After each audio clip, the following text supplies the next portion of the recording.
Hey everybody, welcome back to Video Game S. So today we're going to have a fun and exciting episode for you guys today because we're going to be going over my favorite racing games in Teknoparrot. I'm going to be doing all of the different games I've talked about on the channel already, showing you some of the best titles that you can play on your PC today, because you know, if you watch the channel or know me personally, you know I love the arcade racing genre. It is one of my absolute favorites, just behind light gun games. So I figured I'd talk about every single game that I love on Teknoparrot that you should be checking out. Before we get too far involved though, do me a huge favor, down below, hit like and subscribe and ring that notification bell. Definitely helps us out. If you feel so inclined and want to support the channel, we got a Patreon link down below as well. But off the top, a racing game that I feel like most people have never played, and a sequel to Harley Davidson LA Riders on the Model 3. You have Harley Davidson on Teknoparrot. It might not be Sega's best arcade racing game of all time, but it's a ton of fun, and it's one of those cabinets that is very rare, it seems like, in the US today. And that is the great thing about something like Teknoparrot or Emulation in general. It allows you to play games that you basically cannot find whatsoever. I've only ever seen a cabinet for this once. It was at GameWorks when the year of release actually rolled around, and since then I have never seen another cabinet for it, which absolutely does bum me out. Now, of course, with all of these games, you're not going to get the original control scheme unless you wire up some sort of handlebar system into your actual analog controls, but you can play it with a controller, you can play it with a racing wheel like I am doing here. There's so many different ways to enjoy this game, but the best part is you can play it today, and it's one of those titles from Sega. It's kind of that mid-generation compared to where they came from in the 90s and early 2000s versus where they are today. It's got all of the visual flair, all of the speed, and all of the fun intensity of a good Sega racing game, and it still has that Harley Davidson license, although do be aware, compared to Harley Davidson and LA Riders on Model 3, this is a pure racing game. It really isn't that crazy taxi style formula that you got back on Model 3, which I kind of do like. As much as I love the Model 3 game, having a race in front of you is always a good time. From the handling to everything else, it's just a game you should check out. Now, of course, you know full well I'm going to talk about OutRun 2 SP SDX. It is, in my opinion, the best version of OutRun ever made, and this is something you can play on your PC today. And with all of the settings, you can dial up the resolution, you can have pretty much any experience you want with it. And there's a ton of different ways to play OutRun 2, so obviously you don't need something like SP SDX to be able to enjoy the game, but it is still, in my opinion, the best entry in the franchise, and it's something that I love setting up my wheel for on my PC and just letting rip a few hot laps. It is just the type of game you can sit down for 10 minutes and get up and feel absolutely satisfied, or you can sit down for 2-3 hours and just continue to run the courses time after time again, trying to get a high score as far as the timing is concerned. From the drifting to the controls to everything else in this game, it is a pure straight up 10 out of 10, and it runs absolutely amazingly well on PC.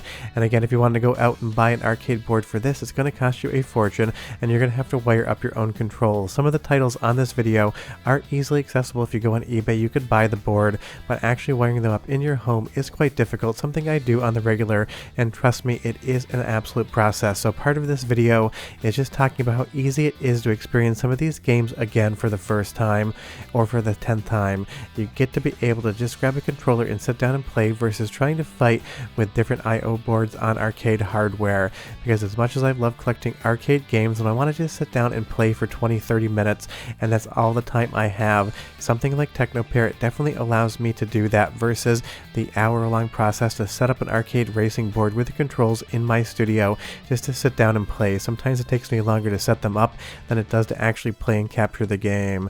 But if you want to check out, in my opinion, the best version of OutRun 2 ever to exist, is OutRun 2 SP SDX, and it is one of the games that runs on Teknoparrot. And you guys have been asking for more Teknoparrot content, so that's an answer to those requests. If there's other topics you want to see, leave me a comment down below and let me know. And as far as Daytona goes, you know I love the entire franchise, and Daytona 3, as well as the expansion New Season Edition, is going to be playable as well.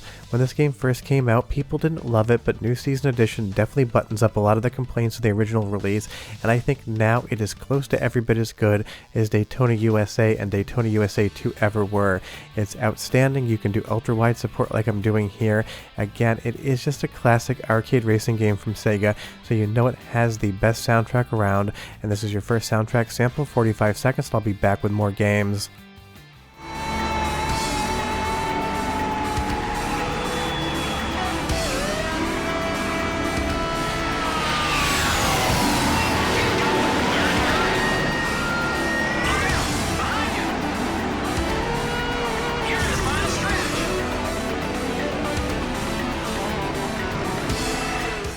mean, you can't go wrong with the soundtrack for Daytona, and Daytona USA 3 has one of the best soundtracks in the franchise, remixing some of the original tracks from Daytona into the mix, and that's always a fun time. And it's one of those titles, at least in North America, I've seen this a few times, and I feel like it didn't succeed as much. If you've seen a cabinet recently, leave me a comment down below, and pretty much for every game in this video, let me know if you've seen one recently. I love keeping track of where arcade cabinets are, because honestly, arcades in Chicago recently have basically turned into gigantic ticket redemption machine centers or child gambling halls where they play stuff like Plants vs. Zombies for tickets. It's barely even an arcade game, and honestly, it kind of bums me out. I see more and more floor space dedicated to the ticket cabinets than I do actual arcade games, and I hope sometime in the future that changes, but honestly, I don't expect it to, so we have stuff like Daytona USA 3 at home to tide us over.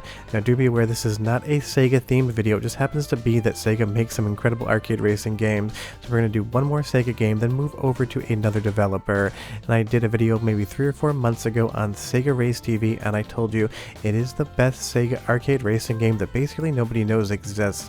Did a lot of views, people were excited to see a game that they actually didn't know exists, and it is still one of the titles that I can't recommend enough. It's basically something like Cruisin' USA meets Daytona USA meets OutRun with a little bit of F-Zero AX mixed in all of the best ways possible. This is why I absolutely love Sega and all of their different arcade racing games.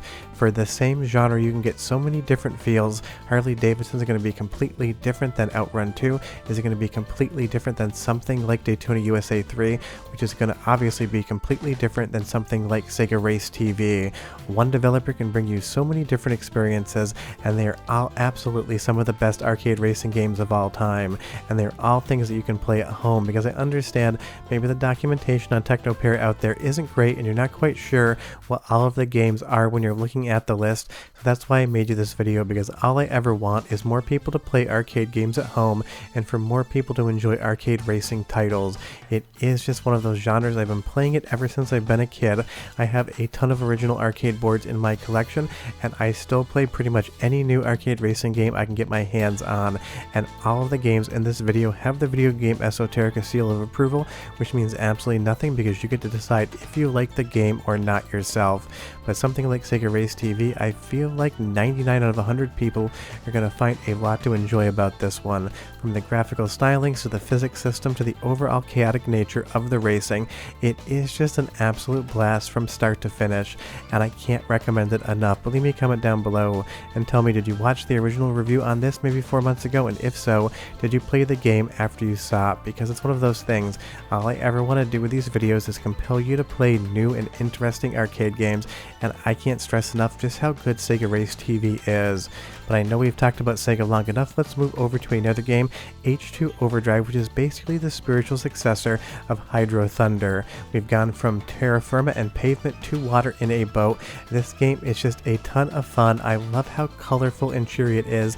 The weapon system, the boost, everything here just 100% hits every single time you play the game and see it. It's got a completely different feel than anything else in this video because you are on water, and water races are so much fun, and obviously Hydro Thunder is an absolute hit, so having a spiritual successor to something like that is another awesome game to be able to play. And this is one I've actually never seen in the arcades, or if I have, I do not remember it, because the only way I've ever played this game is at home on Teknoparrot, but it does allow me to enjoy, and it's definitely one, again, that I recommend. The original Hydro Thunder was so much fun, so having a sequel that's bigger and better and brighter is not a bad thing whatsoever.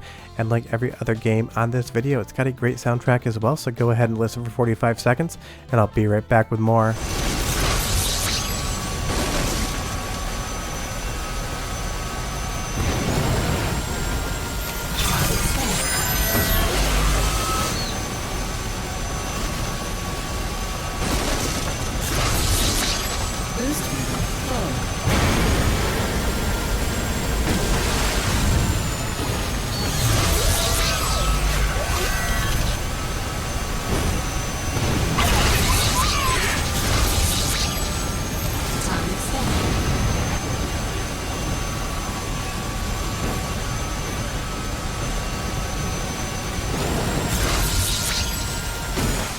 Although the sound effects in particular, they might hide the soundtrack ever so slightly, but between the announcer and the overall vibes you're getting off a jet boat, it just works, and it's another game you should absolutely check out if you've never played it before. And I know I said this video wasn't going to be entirely Sega, but damn it, we have to move back to Sega at least one more time to talk about another one of their titles, World Drivers Championship.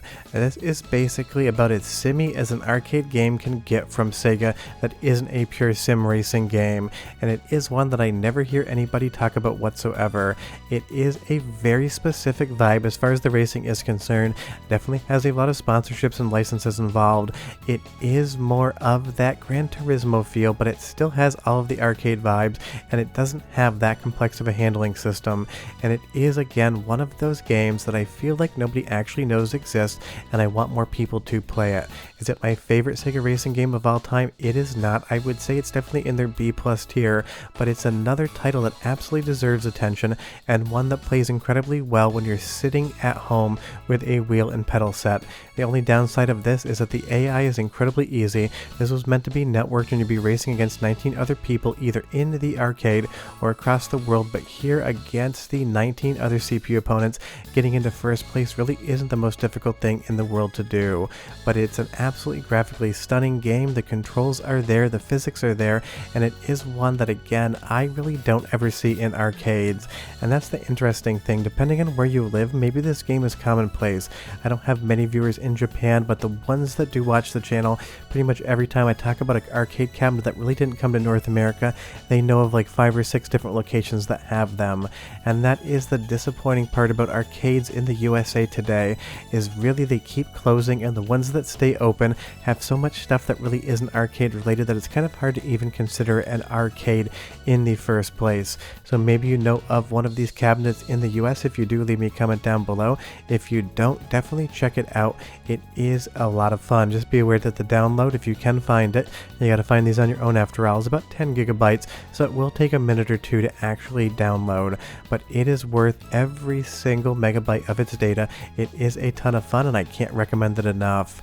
Now, moving away from Sega and moving over to Namco, you can play any of the Wangan Midnight Tune games on Teknoparrot, and they're all going to be an absolute blast. Just depends which one you want to pick. I kind of went back a little bit of a generation here into the 4x3 era, but there's so many different Wangan games. Some of them play a little bit like Initial D, other ones have more of a highway vibe. It is just a franchise and a series where every single game hits, so just go ahead and pick any Wangan game you want, load it up, it's going to be absolutely outstanding. And that's the thing, I picked this over Initial D just because I had spent so much time talking about Sega in this video, and just like any other of the games on this video, amazing soundtrack, and I'll be right back.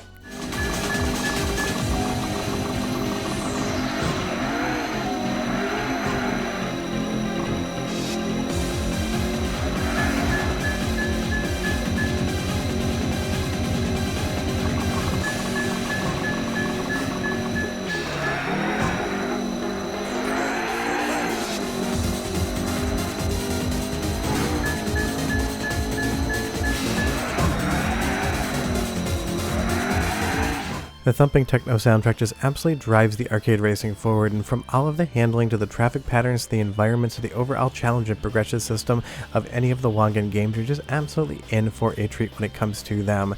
And again, it basically runs adjacent to something like Initial D. It does have a few of those countryside races, but for the most part you're going to be downtown Tokyo, going through the highway system, ripping through traffic, going through tunnels, and just doing your best to get the checkered flag, because this game has a ton of story in it and a ton of progression, and you have to win every single race if you want to advance. Learning the courses, learning the vehicles, understanding the drifting techniques, how to stay away from traffic, the whole ball of wax here just combines together to make another awesome experience. And as far as these cabinets in the US are concerned, unless you go to something like a GameWorks, odds are you aren't going to see one whatsoever. And I did lie to you earlier in the video, I said I picked it over Initial D, but of course we're going to be doing one more Sega game here. This is Initial D Arcade Stage 4. There's so many different Initial D games that are available on Teknoparrot, and every single one of them is incredible, so go ahead and just pick whichever one you want to start with and go with it, because Initial D as a franchise has been with us for the longest time now. These games are absolutely incredible, and I think it probably has the best Sega arcade racing engine as far as physics are concerned of any of the games Sega's ever made. I know I say the drifting in OutRun 2 is perfect, and it is, but there's something about the weight of the vehicles here and drifting around these realistic corners against a competitor that just hits every single time I play the game.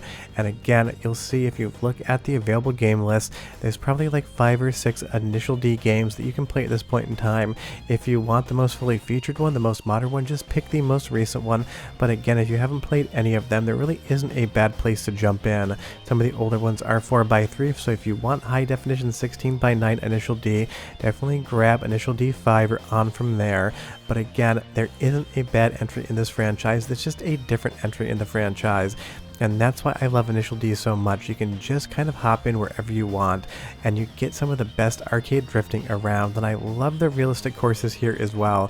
You also get, just like Wangan, a ton of story and a ton of progression, but it really is these winding Touge roads, those backroads Japanese hills that sell this franchise. The driving is so good, it is a 10 out of 10, and if you've never played an Initial D game before, trust me, you're absolutely missing out, and play one for me, do me that favor. Now, getting off of Sega again, we're going to go over to Konami with GTI Club Super Mini Festa. This was released in 2008. It did get a Wii port, but that version is graphically inferior by a ton to the arcade original. And this is an arcade cabinet that I feel like doesn't even exist anymore in the US. It is absolutely chaos from start to finish. You're bumping into traffic, trying to drive around absolutely everything, taking shortcuts, and doing your absolute best to try to win a race. And I feel like the GTI Club franchise really doesn't get as much love and appreciation as it deserves, and the best part is this really is the only version of the game you're going to be able to play completely as far as arcade releases are concerned via emulation. The original GTI Club on MAME has a handbrake issue where the handbrake will automatically turn on at the worst points in time even if you didn't push the button. GTI Club 2 on the Konami Viper arcade board does not emulate well in MAME whatsoever, so you have to have original hardware if you want to play that game. But when you get to Super Mini Festa, all you need is a mid-tier PC, something a little bit better than a potato, and you're going to be able to play this game at home, and trust me, it's 100% worth it. I just love how chaotic the series is, all the bump and grind racing and everything else you could possibly have. But let's move over to one game that technically isn't a racing game, even though it does involve vehicles and racing forward. This is Chase HQ 2. It's basically just a take down the vehicle in front of you game, and I wanted to feature it because it is one of my favorite titles on Teknoparrot, because I absolutely love every single Chase HQ game out there, and it's one of those games that I continually play at least once a year. And this is the last game in this video, so if I left something off you love, leave me a comment down below. It doesn't mean I don't love it, I basically kind of just did this at random as to what I've been vibing on recently. I could have put Sega Rally 3 in place of this, but I kind of dropped a few different games off the list just so I could keep this under the 20-minute mark, so I know I can keep you guys relatively entertained. But if you've never played a Chase HQ game before and you want a modern version of it, Chase HQ 100% has you covered. It is basically 12 minutes of arcade perfection from start to finish with an incredible soundtrack, so here comes your last soundtrack sample for the video. Listen, and I'll be right back to close it out.